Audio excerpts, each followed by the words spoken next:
a most commonly used jurisdiction is Hong Kong. Yes, and it's good for a lot of reasons. So I'll give you an example. So let's say if you're I work with an e-com brand who was selling in the they were selling in the US. Now you can actually set up a main operating entity in the Hong Kong itself. You set up the entity in the Hong Kong. You get the bank accounts, you get the payment processes like Stripe, PayPal, and everything in the Hong Kong. Now you also get Shopify as well in the Hong Kong. And you just now when setting up the Stripe, you need to make sure that you change the base currency from Hong Kong dollar to the US dollar. Yeah. So that whenever you're taking in the US dollar, you're just getting that back in dollar as well without being converted. So Hong Kong is a very good jurisdiction from a structuring point of view. There are no taxes in the Hong Kong as well, especially if you do not have any employees or any offices or any directors in the Hong Kong itself. So you do not end up paying any corporation taxes on the business profits as well. So it's like a fully tax-free structure that you can enjoy.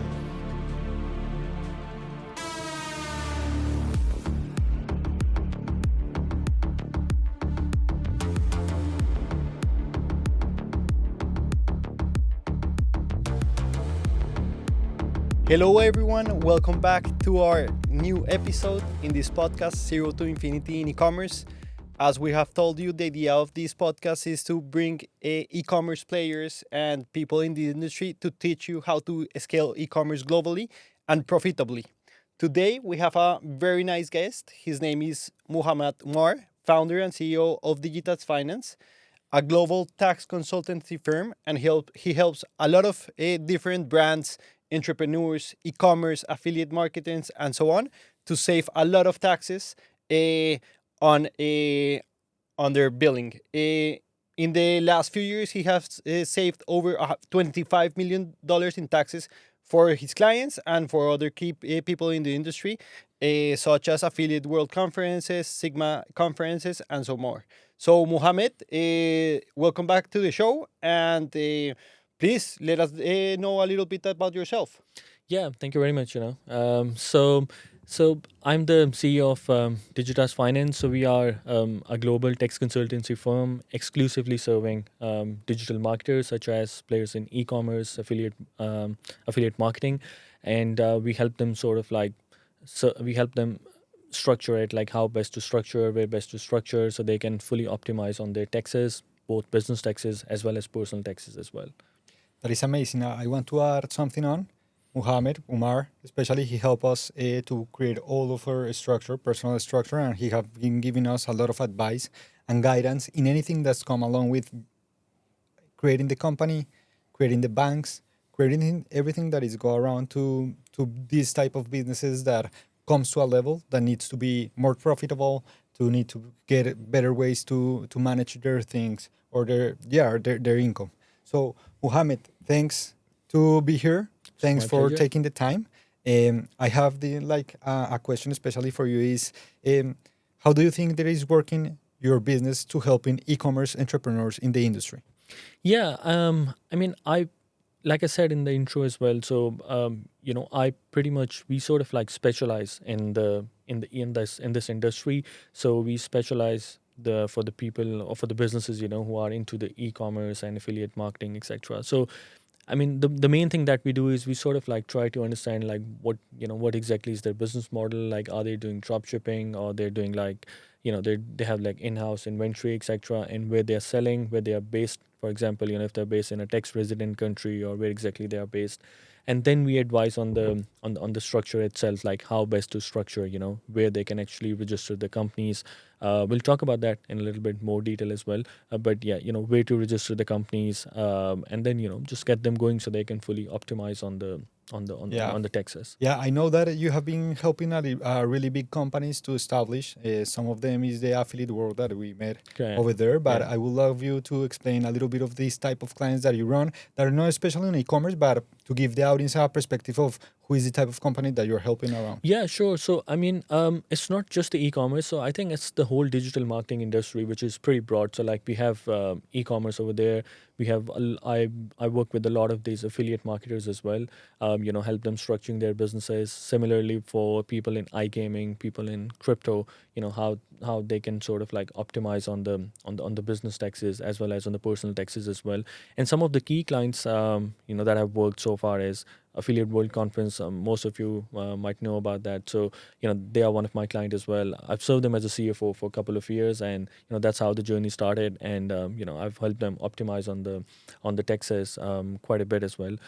So that's Affiliate World Conferences. Then similarly, Sigma, that's another player in the conference industry as well. So we have just helped them out a lot to restructure how best to structure, and help them save quite a lot on the taxes as well. So it's not just tied up just to the e-commerce itself.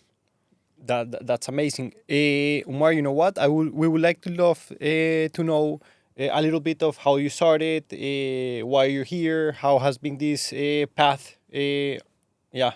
Yeah. So my journey started almost like 15 years ago. So I'm by profession I'm a qualified chartered accountant and CPA from the UK itself, and I studied in UK, and I did my we have to do this 3 years worth of training in taxation and audit. So I did that in the UK as well, and then I actually joined so my first company that I joined after the training was into digital marketing industry itself. So they were actually doing lead generation. So they were doing like lead generation for for like for insurance products, for claims management products, etc. So I joined that company as a management accountant that was based in the UK itself. And by the time I left them, I left them as a director of finance, that company. And that company grew quite a bit. And I think that was my starting point to know about this industry.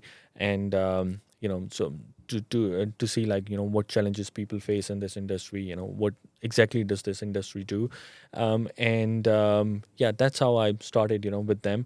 And it was in 2013 when I moved to Dubai together with with that company, because that company was just a UK based company, but then they just grew up pretty quickly. So they developed their headquarters here in the UAE, mainly for the tax reasons. That's how I just moved here. So I served in that company for a couple of years. Then I actually joined Affiliate World Conferences. I served them as a CFO for a couple of years as well. So you were the CFO in the other company that you work in the UK. That's right. So I was the director of finance there. Yeah. Then Okay.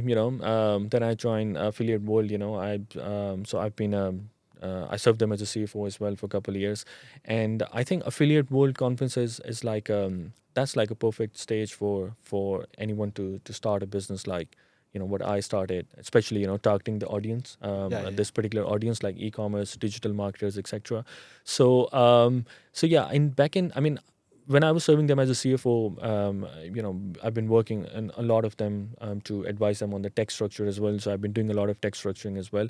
And at the side, more on a freelance basis, I was working with a lot of brands, a lot of like marketing players as well, just to help them how to sort of like optimize on the taxes. And that was back in 2018, actually. Yeah, in 18, just I think a year before COVID, when I thought, okay, well, let's just formally, establish a company.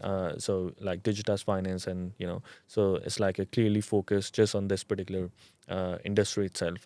So that's how this journey began, and then from then onward, since now it's been like 5-6 years now. I've been working. So on that. What a journey. what a journey, and congratulations.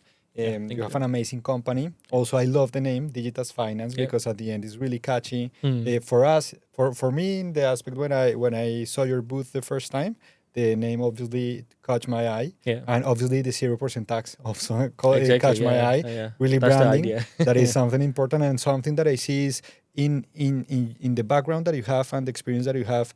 You saw the gap on digital, Exactly. because you have been telling me that the first part that you start working with e-commerce brands, affiliate, and freelancers. That's right. Yeah. Yeah, and how do you met these people, or what was the way to see? Okay, I found this gap. this is a problem that I can solve with my knowledge with that. If you can tell us a little bit Sure. further. So I think, especially this affiliate world, like even before joining affiliate world conferences, as a CFO, I mean, there are a lot of events that are happening around the world, and especially affiliate world, we're hosting a lot of meetups as well. Their conferences are really great. So I've been in most of the conferences. I've exhibited in most of these conferences as well. So the conference was the platform where I get to know more about these people. I get to meet these people, meet the clients, find out more about their problems, their issues. And because I was already working in this industry anyways, from a corporate structuring point of view, from a banking point of view, so I kind of knew that, okay, well, I mean, this is where they're doing, this is how they can do it differently. I can definitely help them to do things differently, structure it differently, and they can optimize it much better. So yeah, I think so these events and the conferences were the main platform where I get to know more about these people and the problems in this industry. Awesome. That's really great. To get into the, let's say, in the real important stuff of the podcast and why the people are here, let's start with some questions like, what are the biggest mistakes you see people commit when they're doing tax structures and so forth? Yeah, that's a very good question. I think the thing is, like what I've personally experienced in most of the startups is that when you're starting up a business, which is pretty right. I won't say that there's anything wrong with it, but when you're like starting up a business, people don't really want to bother too much about way to structure. They don't really want to bother about structuring and all that. They just want to get thing up and running, and then once things scales up, then you decide, okay, well, what to do now. Then how to, okay, now I'm making some money. Okay, so now how do I optimize it, or how do I save and all that. My view, my intake here is slightly different. That you should do a bit of a research Research. first, like way to structure. So, you don't have to structure it. You don't have to come up to a pretty big structure from day one. You can start with a small, simplified structure, but again, a very tax efficient structure, which allows you to expand, or which allows you to restructure as your business grows, into a much more tax favorable thing as well. So you start with a simplified structure, and then, soon as the business expands, then you can actually restructure that into a much better structure. So yeah, I think the first mistake, what I've seen with the people is that they just don't really bother much about the taxes, about the structure itself. They just want to get it going. But if you see taxes, for example, in the e-commerce industry, they're not meant. You're not playing on big margins. You're playing on like small little margins. And then if you take into 50%. account, exactly, and then if you take into account the VAT, like for example in the European countries, I mean the VAT is like, some of the countries like 27%, 30%. So that's 27, 30% of the margin, right? And then on the top of that, you add the corporation tax element and the taxes that you pay on the business profits. That's another 20% taken out of the profit. And then when you remit that back into your Okay. personal account, there's another personal tax that you pay. So at the end, you might even end up being zero, take home income, or you might just end up being having Living almost day a by negative. day. Yeah. Even day by day, and Yeah. Not accumulating cash. No, not Yeah. accumulating cash to reinvest in your business. Exactly. But I want to go and see the framework, because I think something important that you see is a lot of people or business owners see this opportunity as the business grow. I'm making some money. I making I don't know, $1 million a year. I have some money that I can save. However, I'm paying a lot of taxes. My bill of taxes is, let's say a number, $200,000. Yeah. And for that they start like saying, okay, how I can optimize. Yeah. However, you're telling me is, okay, the first step before you're going there, you should actually make the research, because when you're starting as a business, you can start making some like strategies or some, I don't know, corporation, small Yep. thing that it will give you a more optimized business in the long run. Exactly. So I for this e-commerce business, where they can do this information, or where they can find this information, or make the research. So I think, yeah, that's a good question, because there's a lot of gap in the market, about this information as well. Now, of course, I think they can always come to To you, us. obviously. Yeah, exactly. There's a platform there. They can come to us. We can discuss on how best to structure, way to structure, etc. And then I think I mean they can work with there are a lot of consultants, as well. But I think you would probably need to work with a consultant who kind of like understand this industry very well. Like for example, I've got a lot of clients. They've been coming from. I'll give you an example that I've got a client who was into this e-commerce business. he just worked with he just took an advice from a consultant, who used to work in the UAE itself, and the advice was that you set up the business here, and it's zero tax. I'm talking about before UAE introduced the UAE, yeah. 9% corporation tax. So I think whatever advice he gave to the client was perfectly fine. There was nothing wrong in it. Yes, you set up the business here, you're zero tax. But I think the important element here was he actually missed. He didn't quite get the industry right. So in e-commerce industry, the very important part is the payment processors itself. Right now, you can set up a business, but a business without a good payment processors, without a good bank account, is not worth for an e-commerce for an e-commerce industry. So the payment processors here in the UAE, they kind of sucks.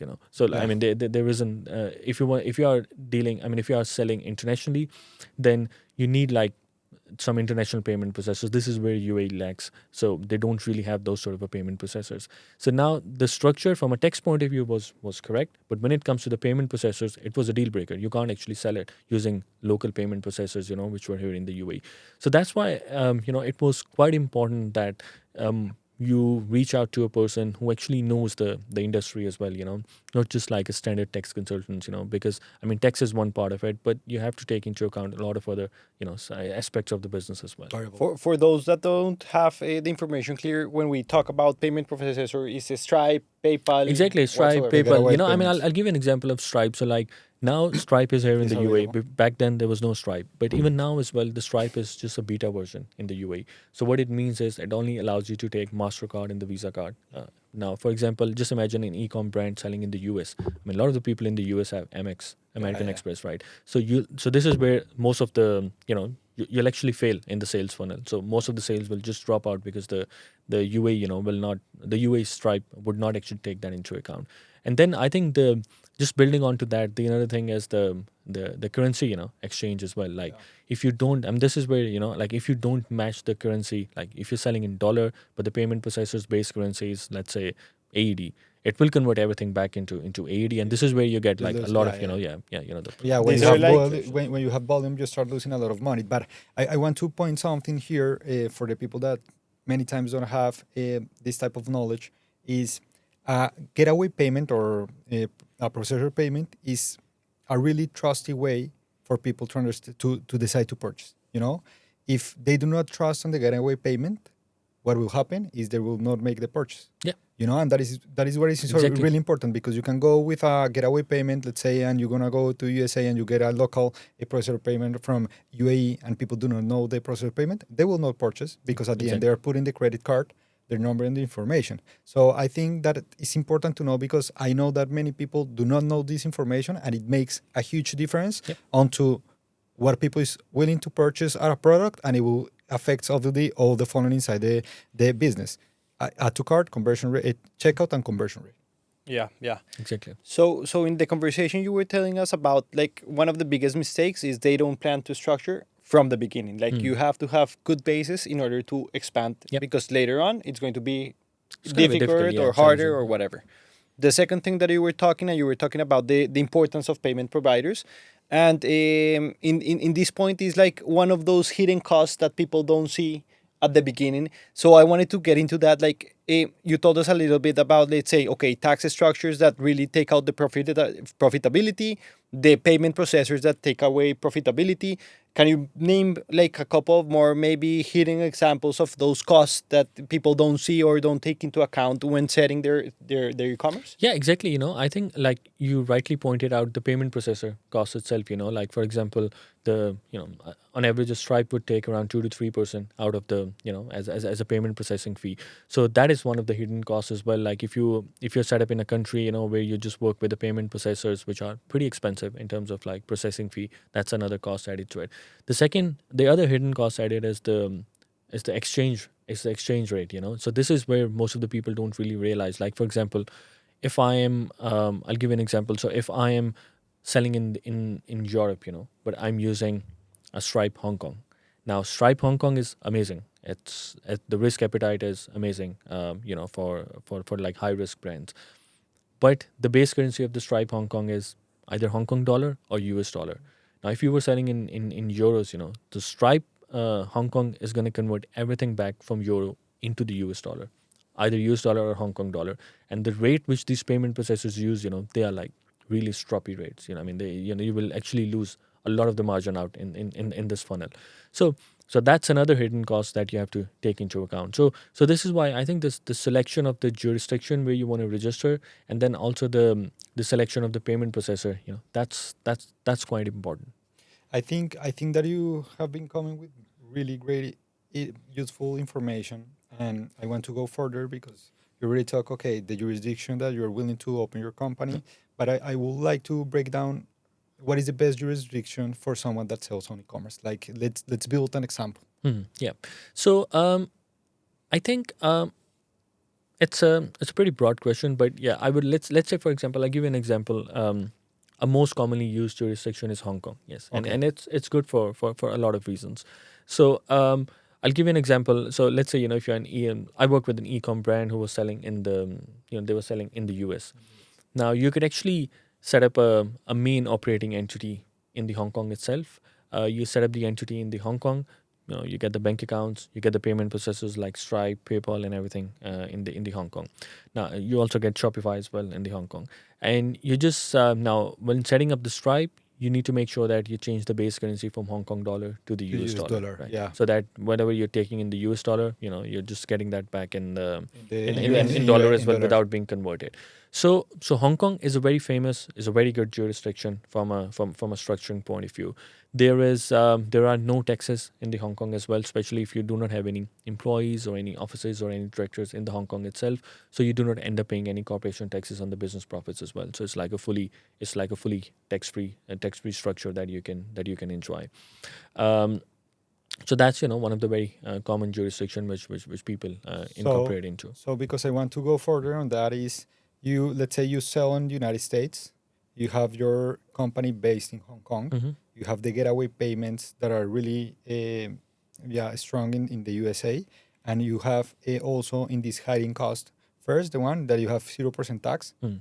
yeah, and also that you have this part of US dollar do not convert it in Converting, yeah. Hong Kong dollar, Yeah. put it in US, and you start like making the figure. So what happened with the inventory?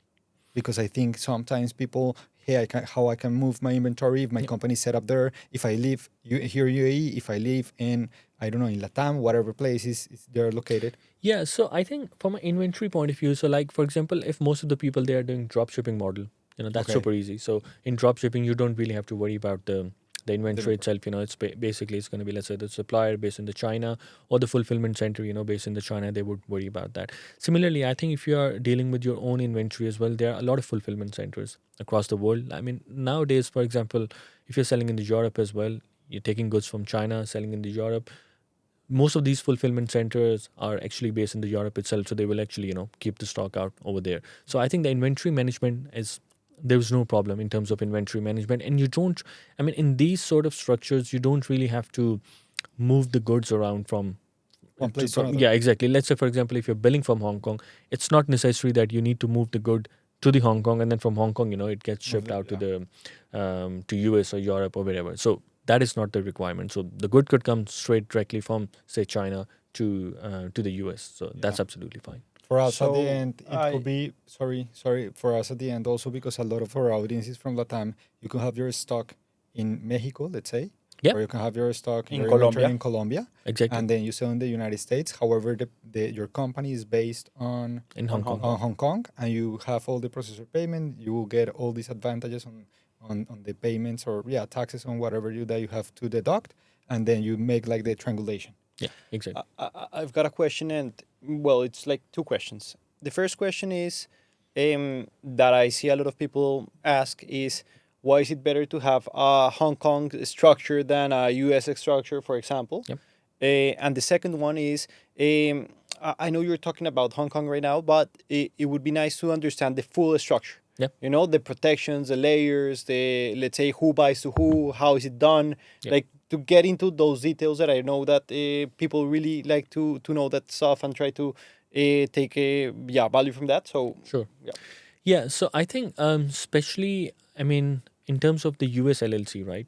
So now US LLC, if you're selling in the US itself, it's not a recommended structure from a tax point of view, because if you're creating a substance in the US itself, so this will actually pose, I mean, this can actually put yourself into a tax bracket in the US if you're selling in the US itself. That's the first thing. The second thing is, in terms of the US LLCs nowadays, if you see, it's almost getting pretty difficult to get the bank accounts set up in the US itself. Now, the main reason is this is how things are sort of like changing in the US.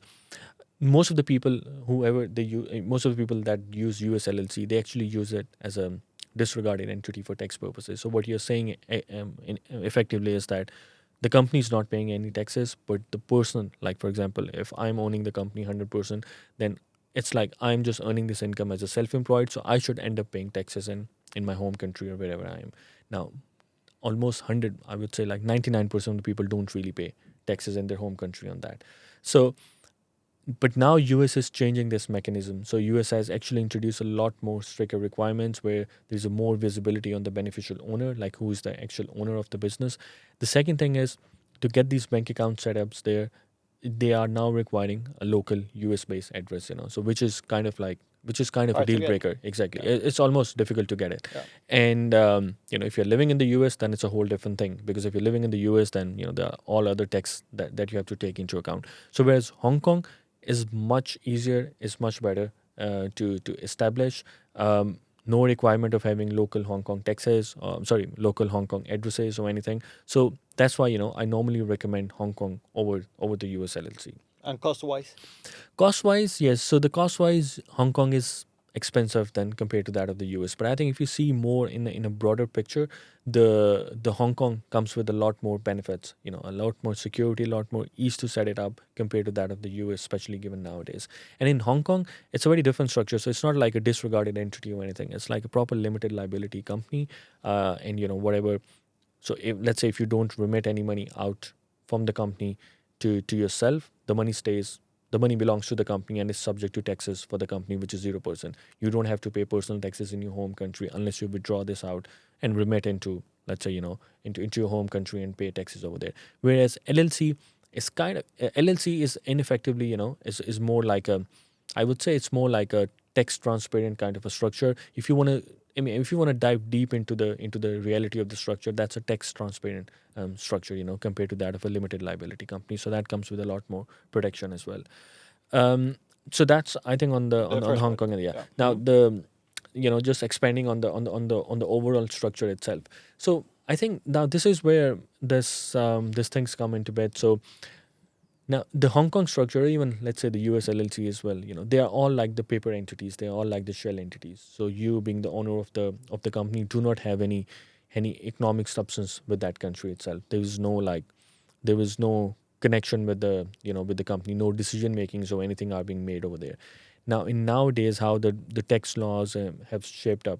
So if you're living in a country, which is more like a which is a very tax regulated country, for example, UK, Australia, Canada, these sort of countries.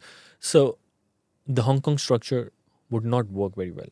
The main reason is that yes, there will be 0% corporation taxes at the Hong Kong level. Absolutely no problem with that.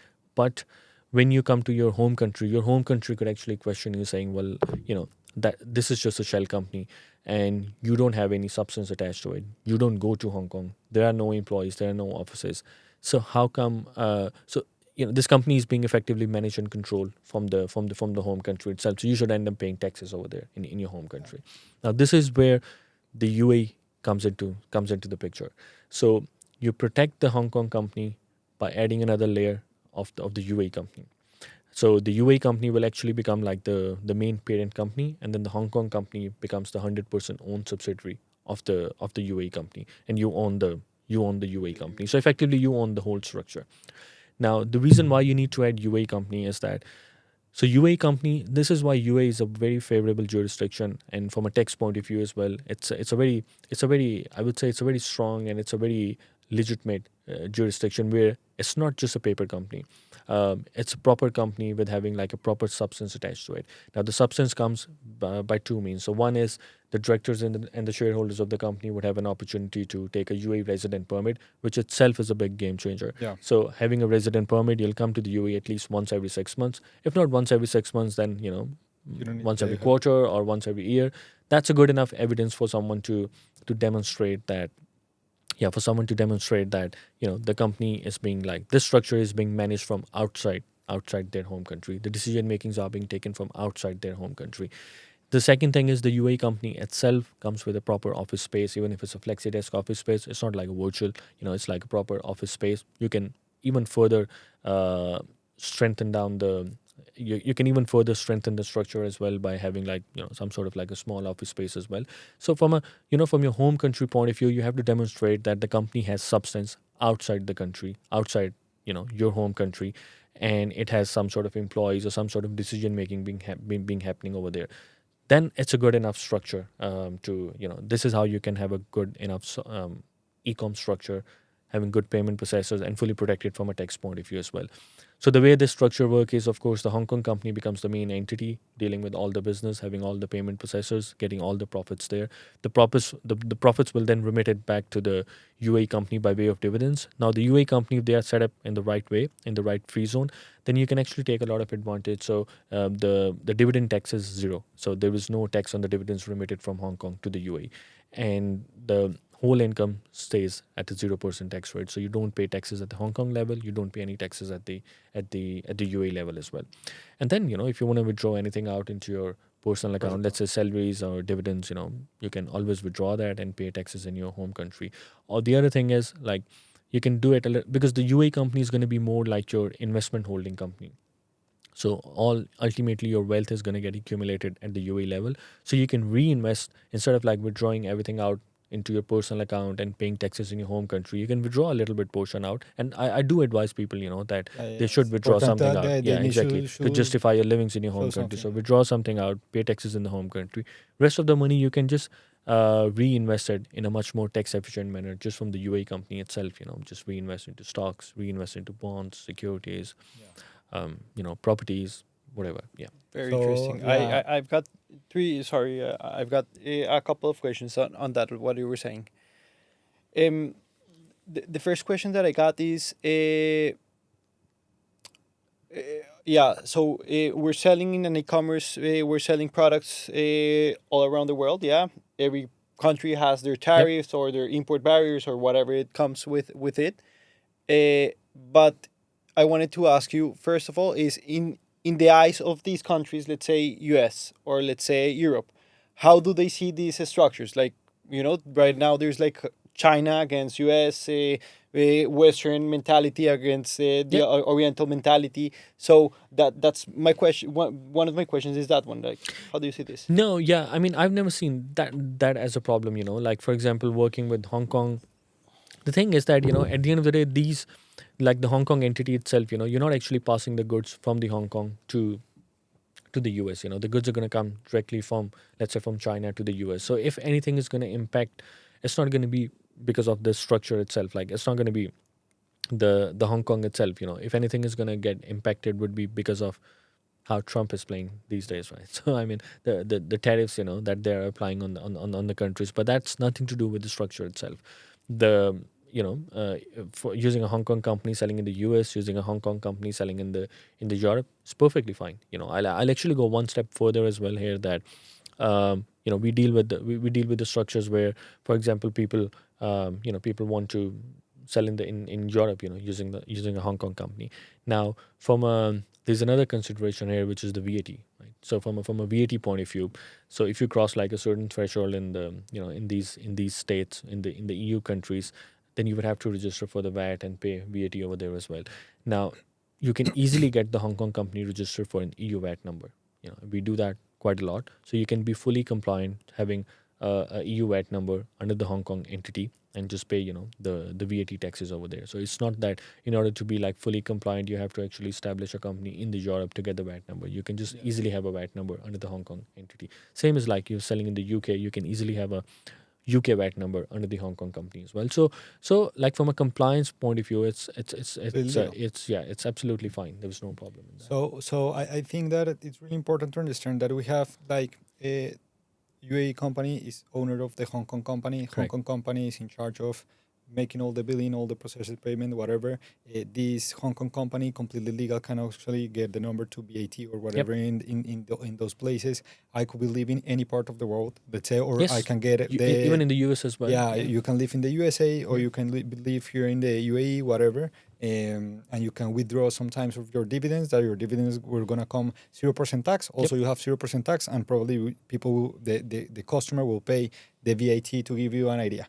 So in all of these like structure, I think something important to get into the point is the trustiness. Mm-hmm. People can trust in Hong Kong.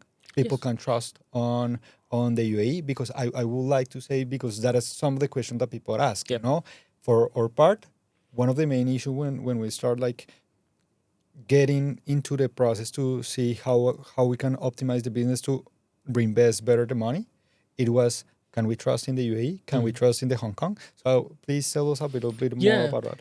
Yeah, that's a very good question. Yeah, so I think as far as Hong Kong is concerned, so it's a fully English common law that they follow. So there's absolutely no problem. For example, in terms of like from a trust point of view, fully legitimate. You'll have like all international banks out there, like HSBC, Standard Chartered, Citibank. So your money is pretty safe and secure over there, and it's properly under a legal entity which you own or you ultimately own, even if it's through a UAE entity as well. So there's absolutely no issues in that. When it comes to the UAE as well, absolutely safe. I think you guys have been living in the UAE as well. So yeah, absolutely safe. The laws are pretty strict here as well. So, from a protection point of view, from a banking point of view as well, they're absolutely safe. Secondly, you have a resident permit here. So by having the resident permit, you have a lot more rights and protections here as well. So yeah, so like the way it's being fully structured, it makes a lot of sense, and it has it has a full legal protection. There's absolutely no leakages or anything. Yeah, I've got a question, and it's regarding the operation inside. So, because you were putting the picture. So, for example, if the inventory is in Colombia and I sell internationally through Hong Kong, yeah, Hong Kong buys the inventory from Colombia, and then Hong Kong, even though it never touches, it sells the inventory to. Correct.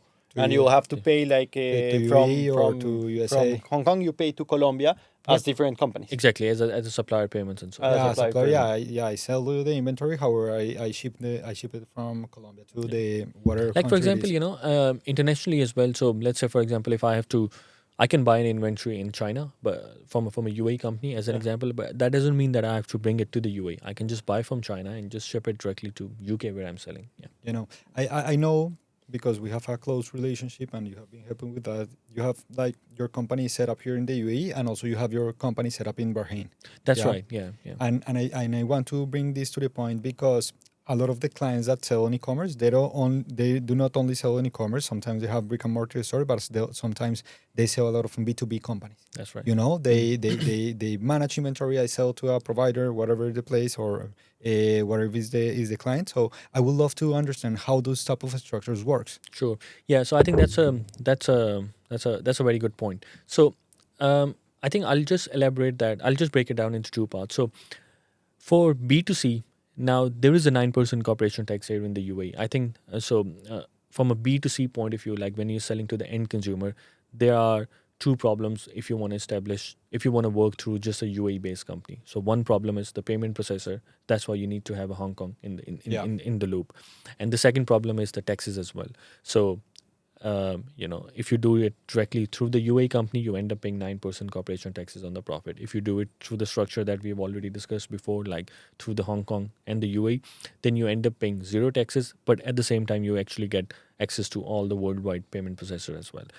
Now, when it comes to B2B, now B2B is different. So in B2B, you're not really reliant on the payment processors. It's going to be like a simple wire transfer that you will take it into your bank account. Now over there, you can actually keep it a little bit more simplified structure as well. There are two structures which I would touch here. So the one is you can just have a UAE company as well.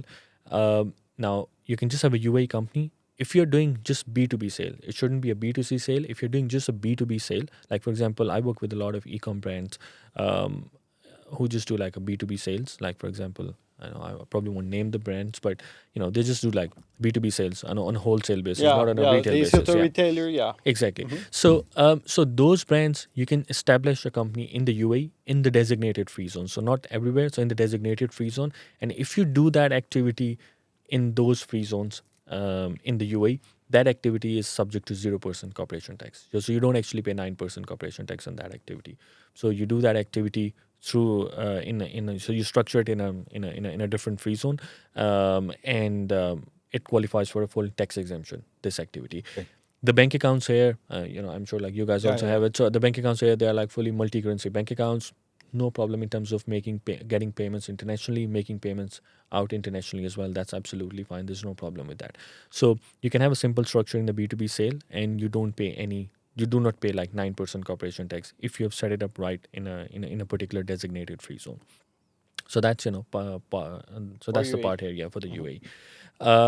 And again, like you can do the B2B sale in the Hong Kong as well, but I would recommend UAE because of its protection from a residency point of view, and for it's much more legitimate from a tax point of view. Look, your home country cannot come back and question you about the substance and everything, so you can actually meet like a full substance requirement here in the UAE. Unless you are a digital nomad, then it's a different things. But otherwise, yeah, you can. It will just let you meet the proper substance requirement here in the UAE. So UAE is definitely recommended if you're doing a B2B in a designated zone, and it's absolutely tax free.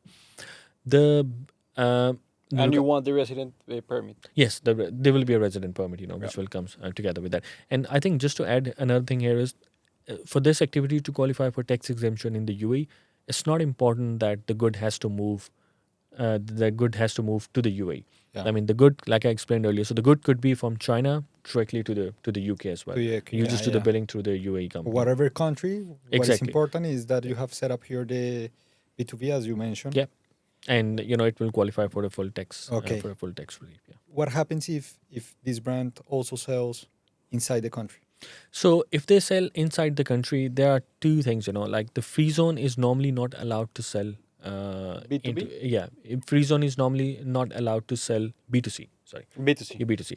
But if it's B2B, you can do that. So if it's B2B, so like a free zone company can sell to a mainland company in the UAE, again tax free, and then when the mainland company sells to the consumers, that is a separate activity, so that will be taxable. Now, let's say for example, if you guys, if there's a brand who does B2B and then do a little bit of portion of B2C as well, so there are two options they can structure it. If they are selling if they're selling B2C outside the UAE, then again they could have a UAE company at the top, and then they have a Hong Kong company underneath that. So all the B2B sales happens at the UAE company, all the B2C sales happen at the Hong Kong level, and then you pass the dividends back from Hong Kong to the UAE to the UAE company. So eventually everything You gets merge tax free. everything together. Yeah. If you want to sell in the UAE itself, then it would be advisable to get like two entities in the UAE. One in a designated free zone where you just do all the B2B activities fully tax free. The other one could be again in the free zone as well, or it could be in the mainland. There are different perspective of that, but it could be either in the mainland or the free zone. You do all B2C sales from that. Now, of course, B2C sales will be taxable, so you end up paying 9% on corporation taxes on you end up paying like 9% on corporation on the profits above Yeah. 100,000 US 100,000. dollars. I've got a question regarding the dividends from Hong Kong to Dubai. No percentage taxes over any brackets. Yeah, correct. And it has to be established in a free zone, so there is no there's no corporation taxes on the dividends, regardless of whatever amount of dividends you bring. Same is for the UAE as well. So, like let's say in this previous example, you do a B2C sale in the UAE, so if you pass the UAE entity dividends back to the another UAE entity, which is doing all the B2B, that is fully tax free as well. There is no dividend tax between the UAE entities as well. Yeah, yeah. I want to go with a question regarding free zone and Mhm. Mason, because probably we have been talking about this, but people probably will not understand. So, Yeah. can we explain the difference between Sure, both yeah, of them here yeah. in the UAE? Yeah, that's actually a very good question, because this is kind of terminology normally used in the GCC countries. You don't really find it. You hardly find it in other countries. Yeah. So free zone basically they have. I mean, UAE has divided it structures into two parts from a corporate point of view. So one is the mainland, the other one is the free zone. So the free zone, there are certain activities which a free zone business can engage with, and but there are certain activities which are restricted, so you can only do it with the mainland company. So I'll keep it simple. So for the free zone company, if you're providing services, you can do the services from the free zone company. Before the corporation tax was introduced, so there was a terminology that free zone is going to remain tax free for 50 years and so. But now that with the corporation tax, apart from unless you do like certain activities, for example, holding companies and all, it remains tax free. But otherwise, the mainland, from a tax point of view, the mainland and the free zone both are the same. So, so the free zone, if you want to do all B2C business, like if you want to do all B2B business, or you want to do services and all that, you can do e-com selling through free zone as well. But if you want, there are certain businesses which UAE only allows to be conducted under a mainland company. Like for example, if you want to have a retail shop, that has to be under a mainland company. You can have like a branch office or a subsidiary office in the free zone under the mainland company, and then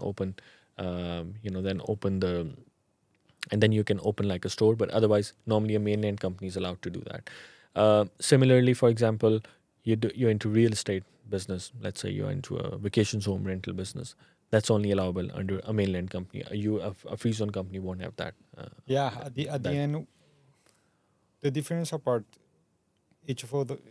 one of each others is the restriction that you have with the type of business. Exactly. That is the If you're difference. selling abroad or you're selling inside the. Also, you can sell also inside. You can sell in abroad free as well, zone- yeah. in free zone you can sell inside by e-commerce, but if you establish a By physical B2B, store, no? no, by B2C also.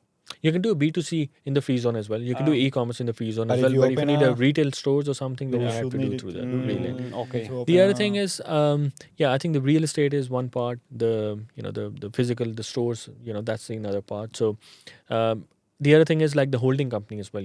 I'll just touch that because this is what we've been talking about in the structure, like the UAE as a holding company and then the Hong Kong as a subsidiary company. So, in the holding company as well, if that holding company is in the mainland, there isn't that tax advantage. So let's say if you're passing dividends back from Hong Kong to the UAE mainland company, that will be taxable at 9%. But if it's coming to a UAE free zone company, that will be tax free. Okay. Yeah. Sorry, I've got a question. You have no. Yeah. Continue, So the thing is, the Bahrain. Yeah. Yeah. I was gonna Yeah, ask exactly. exactly Yeah, the same. Bahrain. How Bahrain entity works. Sure. Yeah. So this is that's another GCC country, which is I've been working there quite a bit now as well. And in Bahrain now there is a 0% corporation tax rate. So this is how UAE used to be before. So again, there will be a limitation of the payment processors. But let's say if there is any other business people wanting to do, they don't really want. I mean, like for example, I would say digital marketers as an example, affiliate marketers as an example. If you're doing a marketing services business, if you do it in the UAE, regardless of whether it's in the free zone or in the free zone on the mainland, it will be a taxable activity. But if you do that under a Bahrain entity, then there is a 0% corporation tax over there in Bahrain. There is a 0% corporation tax. Up to 2 years, you don't even have to worry about any accounting, auditing, and anything as well. And the financial system of Bahrain is very advanced. The banking system is very advanced as well. You find all these international banks out there as well. So from a banking point of view, that's absolutely fine. Again, from B2B, not from a when For it comes to the services, payment B2B, processors, yeah, it's yeah. You it's have a to different do thing. Bahrain, Hong Kong. Hong Kong, and- exactly. Yeah, Yeah, and the reason why I'm saying like for the digital marketers, they could have UA company as well, but then there's going to be a 9% corporation tax. If they want to optimize it well, then they could definitely consider the Bahrain as an option as well. I think for Bahrain, again, the advantage is the resident permit itself because, like with the UAE, it's a proper entity with an office space with the resident permit. So you have connection with the entity. You have connection with the country as well. So it will not be challenged from a tax point of view. So that's why Bahrain being a zero tax, but it does have a proper substance attached to it. The resident permit requirement of Bahrain is quite different than that of the UAE. Maybe we have to do like another full podcast on that. yeah. But yeah, I think on the resident permit side, so it's much simpler than UAE. You don't have to come to the Bahrain every 6 months. You can come after 1 year, and it can be renewed remotely as well. So there are a lot of advantages of setting up a business in Bahrain. Very nice, very nice. what's the region, let's say the GCC region, winning with this kind of strategies? What's, I don't know, the governments, or yeah, what are they thinking of this, or why are they giving these advantages to people? So I think the main reason is that they want people to come here, to establish here, to bring the to bring the money here. I mean, if you're doing business in a UAE based country, in a UAE based company, then eventually all the wealth is going to get accumulated into the UAE banks. That's how the money comes into it. The second thing is having a resident permit. There are all sort of like fees applied for the. You need to get these companies renewed every year. You need to pay for the license fees, pay for the lease fees, pay for the visa costs and everything. So that's kind of a revenue generation for the company, for the country as well, for the government as well. And the other thing is, like, for example, with the UAE, like now, if I see UAE 10 years ago, it was very different. People used to come here, but no one really used to stay here for that long. They used to come here. They just use it more as a transit. Come here, do some meetings, and just eventually go back live. But now you just see people just coming here, living here, moving here. From a personal tax point of view as well, it's like 0% personal tax as well. So it's kind of a long-term strategy which the government It's bringing does, people and then here to eventually you Develop get the people region, exactly, yeah. develop the yeah. region, And they have bring the other know-how. ways of making money rather than taxing. Yeah, exactly. Yeah. You will come here, or even if let's say you were not living here, Mhm. you would come here. You'll spend on the travels. You'll spend on the Yeah, on the hotels, meals, and all payment. that. Yeah, yeah. Yeah, and what we have seen on the experience that we have been living here from 1 year is a lot of the companies that are based here are digital companies. Yep. You go and see a lot of softwares, see a lot of e-commerce brands, you see a lot of these type of tech industries, and at the end is Crypto, AI. yeah, crypto, AI, and at the end Exactly. is and at the end are digital products or services that can sell all around the world. Yep. However, the companies are well established here, and you have all these structures that help bring the money and develop the country. Yep. Yeah, that's right. I- So touching in the e-commerce, okay, you already explained the structures. We suggest everybody before starting to really try to Yep. understand how a good tax structure will work and to which countries they will sell. And my question was regarding to that. Do you know about, let's say, countries that these kind of structures really work with and countries that don't? Let's say, hey, don't go and sell to this country because the tax structure won't help, or the tariffs are really high.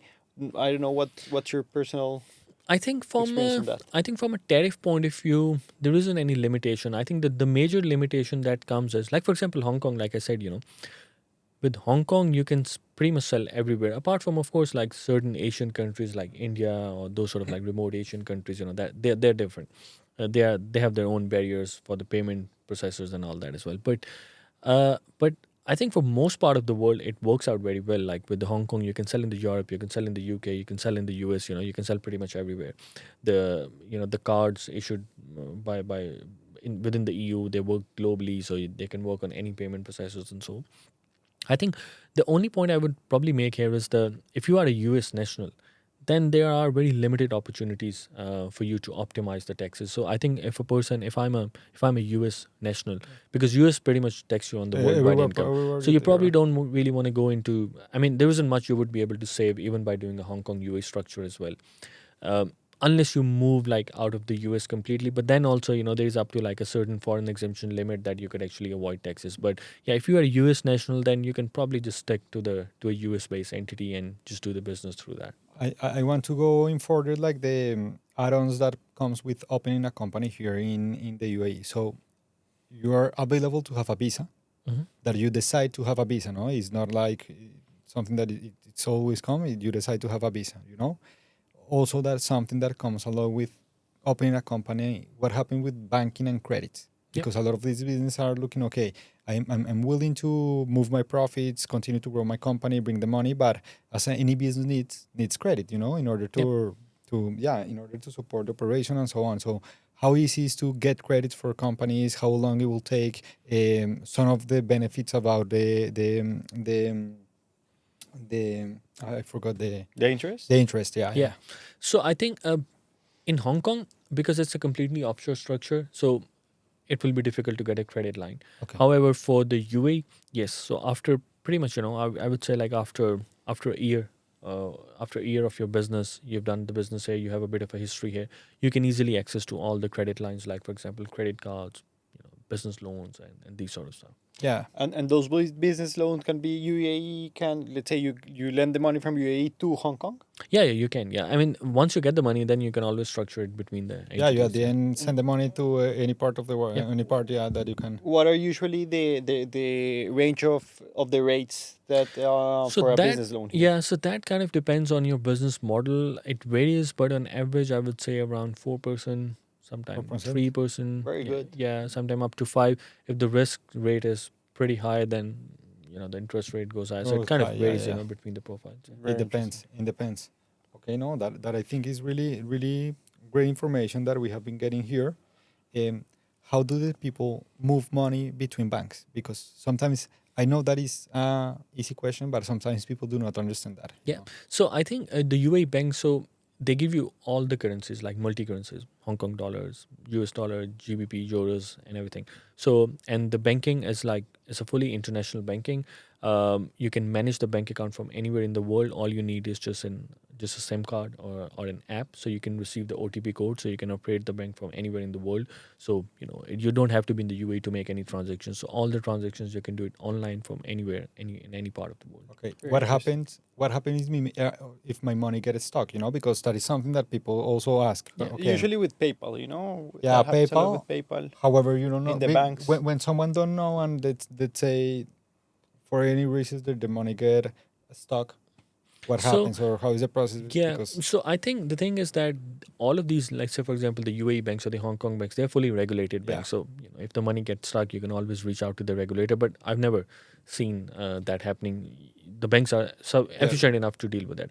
Payment processors is a different story altogether. So I mean, PayPal has been very famous of holding money for like 6 months or so. So you have Yeah. to really fight it back, with that. But that is nothing to do with the jurisdiction itself. It's just how the PayPal does or Stripe does. And following our questions is, what about compliance? Compliance in UK, and in Hong Kong, compliance here in UAE. Yep. What are the paperworks? How it's usually done? So I think so. Firstly, starting with the Hong Kong. So I mean, Hong Kong, you would have to do the. Of course, there will be like a annual accounting, bookkeeping that you'll have to do. There's no VAT returns that you have to file unless until you are you are registered for VAT in Europe or UK through the Hong Kong entity. Then you need to file the returns. Other than that, it's pretty simple to keep the books of accounts. Normally, from the second year onwards, this is where Hong Kong would require annual audits. It's a very simple audit, so you need to do annual audits and file the corporation tax returns. No taxes, but you need to file audits and the tax returns. For the UAE part, so the UAE company has to file corporation tax returns and the accounts every year. Now that the tax regime has came into being, so there will be an accounting stuff that you'll have to deal with, and you have to do the audits at the end of the year and then file all the corporation tax returns as well. If you're doing a direct business between the UAE, like doing direct B2B businesses, so if that requires you to be a VAT registered, then you might have to do a quarterly VAT filing as well. But otherwise, on annual basis, the books have to be done and the corporation tax returns. okay, I have another question regarding how much it will cost to run one of these structures. Annually. Annually. Setup and annual. Setup and annual. That what it will be. I would and say, I think it depends obviously on the Yeah. size of the business and the quantity of Yeah. of But a of starting progress base. that, yeah. I would say like ballpark figure on annual basis that includes everything like all the licenses, all the accounting, tax, audit, taxation services as well. It will cost somewhere around, I would say, between 13 to 15,000 US dollar per annum. Per- That's what you're looking at. Yeah. Okay. And and how much you can be saving, no? At the Yeah, end, exactly. you're I paying mean, let's say for 15,000, example, but if you're paying, and if you're paying 100K worth of taxes, you're just paying you're like saving. 15, You're just making by Yeah. changing the structure. Yeah. You're just saving 75,000. Yeah. You know, Is- to have an idea, okay, you will be paying 15,000. For you, it would start to being like reasonable to do this when you are in 100K of sales, 150K of sales. How much do you think? Yeah, I think Is that it kind of recommended? depends. I would probably see this as I would probably see it in this way that whenever you just do simple maths that if the taxes that you end up paying on the profits are bigger than greater than 15K, that structure would actually make a lot of sense. That's how I would do The math, maths. yeah. Okay. Yeah, no, yeah. It's at the end is what you have, what you get left over, and how much it costs me, Yeah. and if the difference is the And same it's not or just and you have to take into account not just the corporation tax. You also need to take into account the personal tax as well. And then you figure it out there, because with the corporation tax, you can leave the money in the company, use it more like tax effectively, and save on the personal tax as well. So yeah. How much cooperation is there between countries? Let's say US or Europe asking Hong Kong or UAE about. There is no. I mean, for the UA, if you have a proper resident permit, there is no exchange of information. Hong Kong as well, if you own it through the UA company itself, there's an absolute private and confidential information. With the UA, there's absolutely no information available on the public portals. how long it will take me to create all this process? I would say like you need to give it a proper like a month, to get all the companies set up together with the bank accounts, payment processors, and the resident permit. So this whole UA plus Hong Kong structure about a month. If it's just a UA, or let's say if it's just a Hong Kong structure, if it's just a UA, I would say around 3 weeks. If it's just a Hong Kong, then around 1.5 weeks. Do the company owners need to go to Hong Kong or need to come here to the UAE in order to open the company? So for Hong Kong, no, not even for the bank account. For the UAE, yes, not for the company setup, but for the resident permit and for the bank accounts. Yes. Yeah. So I would say like in this whole process, maybe for about a week, they would have to come here. Yeah, they will have. If they don't want the visa, let's say they don't want Then the they visa, don't have to come. they Yeah. don't. Yeah, So we they can do everything online. Yes, exactly. We So- can do the EMI banks online as well. Okay. Very Okay. The visa, to give you an idea, how long, how much, how is the period that the visa is available for? So the visa is normally issued for 2 years. It's a 2 years renewable resident permit. If you take it through the company, you don't have to maintain any adverse or financial requirements or anything. So as long as the company stays, you can keep renewing the visa. At the end, you need to have the company. If you don't want the visa, is on you, and you need to come 2 times a year. Two Times a year yeah. to maintain the company That's right. in order. That's to everything maintain the visa. Yeah. We've been here around an hour. Mhm. It's a great Yep. conversation. I think there's a lot of things that we could keep talking about and Mhm. getting your knowledge and all this value that you were giving to e-commerce. To finish, let's say, what would you mainly recommend, or whatever would be your final remarks of the talk for Yeah. our audience? Yeah, I would say that before you start the business, just do a bit of a research. Reach out to the right consultants who have that industry background as well. And it's not like from the day one you have to establish like a heavy structure like a UAE. It's not a heavy, but like you have to go a full-fledged structure even at the testing phase. But to have that sort of an advice at the back of the mind is very important when you start the business. So at least you can start it right, and like at what point, okay, you're now about to reach the point, so let's just start establishing the other structure. Because I've seen a lot of the people that who have who established, they just get things up and going no matter wherever they establish, and now they get things up and going, and now they are at a growth stage. At that point of time, it's almost difficult to sort of like restructure from that point of view and start setting up a new entity and everything. So you have to give it a thought from the start to structure it right. And like I said, you can you don't have to create like a full-fledged structure in the start if you're in the startup phase, or if you're in an initial phase. Just start with the, let's say for example with the Hong Kong to start with, and then the business grows, layer it up with the UA within 6 months, 1 year or so. So but yeah, I think my advice would be that to do get the structuring advice in the start, so you have this at the back of the mind while you're growing the business. Or I have another question regarding how can people contact you, where they can find information. Yeah, so I have my website as well. They can always reach out to me at so there's a web form there on my website. It's pretty much come to me directly, so they can always reach out to me there. I'll if they want to, I'll give you my email address and my contact details as well. If someone ever wants to reach out to me directly, they can just We will put it in the Yeah. description, yeah.